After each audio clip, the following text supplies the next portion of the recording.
One of my favorite things in the NBA is when a player that was constantly labeled as an empty stats type of player finally begins to get the recognition that they deserve, and they slowly begin to shed the narrative that their stats aren't actually conducive to winning. One player that this rings all too true for is Zach LaVine. I'm not sure very many people truly predicted what he was going to turn into, but now that he's quote-unquote arrived, it's fair to say that Zach LaVine is pretty good at basketball. His progression as a player has been otherworldly. We've seen him go from his hyper-athletic scorer back in his Timberwolves days to now becoming the focal point of the Chicago Bulls, a team that's now fighting to put a contender around Zach LaVine or risk losing him at the end of his contract.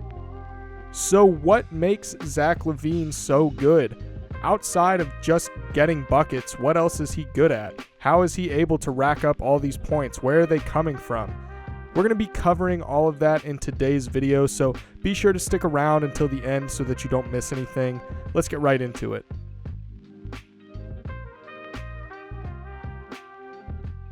Zach LaVine really propelled himself into the limelight going back all the way to 3 seasons ago.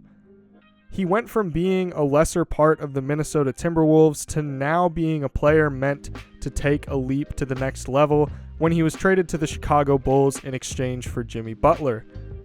His first season was fairly uneventful, only averaging 16.7 points per game on a pretty terrible 49.9 true shot percentage, and now he's putting up 27.4 points per game along with 5 rebounds and 4.9 assists per game on an absolutely mind-blowing 63.4% true shot percentage in this most recent season. His efficiency is truly some of the best in the entire NBA, being on the cusp of the 50-40-90 club, which is something that I think is attainable at some point in his career.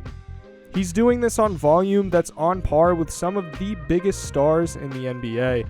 He's one of the top 15 players in the NBA in three-point attempts per game with 8.2 a night. To be a 42% three-point shooter is truly a testament to how unbelievable of a scorer he is. He's always been a good three-point shooter, but we're really starting to see what he's capable of being efficient while taking a ridiculous amount of shots on a nightly basis. He's efficient from all areas of the court, being 39% or higher on pull-up threes, catch-and-shoot threes, above-the-break threes, and corner threes. This is really a testament to his offensive versatility, being able to operate without the ball in his hands. This is one of the intriguing aspects of the acquisition of Lonzo Ball to the Bulls. Seeing LaVine operate off-ball with Lonzo Ball distributing is going to create a lot of open looks for LaVine, and with him being such a great catch-and-shoot three-point shooter, shooting nearly 50% on catch-and-shoot threes, is going to boost his efficiency and scoring output even higher than what it already is. Outside of the prospect of his off-ball shooting, it's no secret that LaVine is capable of creating his own shot. He is one of the best in the entire NBA at creating his own shot from deep, and is in the 100th percentile in the NBA in perimeter shooting talent, which is a score from Basketball Index that takes into account all aspects of a player's three-point shooting ability. Despite being in the bottom 3% of the league in three-point shot quality, he's still remaining very efficient. LaVine is a Swiss Army knife in regards to scoring. Not only is he an elite perimeter threat, he's an elite finisher as well. He shot 69% at the rim, which is nice, and this is the area from which the second highest number of his shots are coming from. He's one of the best guards in the NBA when it comes to getting to the rim, ranking in the top 1% of the ability to get to the rim. He's able to finish with his offhand, dunk it with the best of the best dunkers in the NBA, and he has crafty footwork that enables him to finish around bigger defenders. He's also stupidly fast and can get around guys from the perimeter and get inside for an easy finish at the rim. One aspect of Zach LaVine's game that gets consistently criticized is his defensive ability. He's frequently called a bad defender, but how true is that really? From what I've been able to figure out, I wouldn't say that he's like a terrible defender, but I'm also not really to call him a good defender just yet. I think average to below average would be a more fair classification, at least at this current moment in his career. It's really hard to quantify a player's defensive impact with stats, but judging by the defensive metrics that we have, it's shown that LaVine has steadily improved throughout his career on defense, but not by much. To me, it's more important to utilize the eye test when judging a player's defense because numbers really don't always tell the whole story. His advanced defensive metrics are still pretty terrible. He occasionally has brain farts and shows lapses in regards to defensive off-ball IQ, but I see those things as things that he can easily improve on with time and effort. It's hard to put in a ton of defensive effort when your team is just really, really bad. This could also help explain why his advanced defensive statistics aren't very great, because defensive stats are skewed by your team's defensive ability, at least some of them. I'm holding off right now on making really any concrete judgments about his defensive ability just yet, and I'll wait to see how he does with a more competent team around him this year. One other area of LaVine's game that I want to touch on is his vastly improved playmaking ability.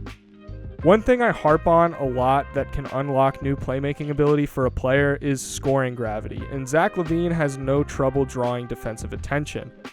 This is why I'm really excited for him to have so many versatile scorers around him in the starting lineup now.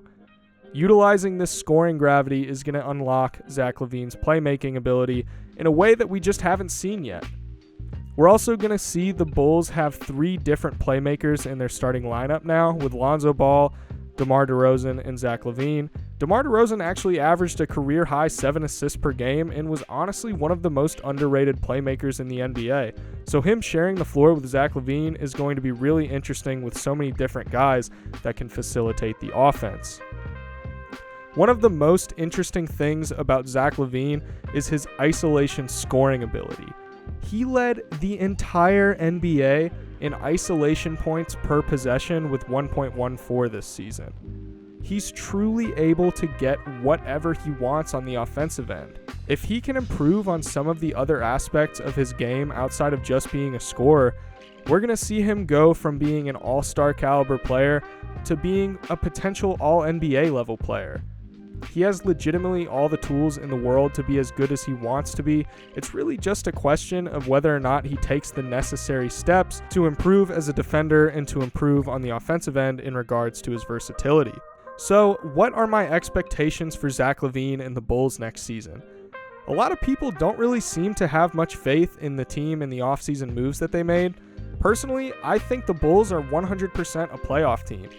There's enough of a combination of young talent and seasoned stars on this roster now that there really shouldn't be an issue in this team making the playoffs. Now, whether or not they're a home court advantage team is a different story entirely, but this idea that they're not even going to make the playoffs just doesn't seem to make a whole lot of sense to me. We've seen time and time again throughout the NBA that when you have enough talent on your team, making the playoffs isn't the problem. The problem then becomes if you can take the leap into becoming a contender. I'm a firm believer in the philosophy of get the talent now and sort it out later. This was not a move for the Bulls to become contenders overnight. These were moves for the Bulls to put enough talent around Zach LaVine that he can feel comfortable staying in Chicago when his contract is up. Not only did they add proven talent, they retained a lot of their intriguing young pieces like Patrick Williams and Kobe White. They don't even need these guys to improve into stars. They just need them to become positive, productive NBA players, and this team is going to be just fine. So where do you think that the Bulls are going to finish in the Eastern Conference this season? Be sure to leave a comment below and let me know. Be sure to also follow me on Twitter and check out my Patreon if you're interested. If you're new to the channel, be sure to hit that subscribe button and leave a like on the video because that is the best way to help me out with the YouTube algorithm. Thank you so much for watching, and I will see you all in the next one. Thanks.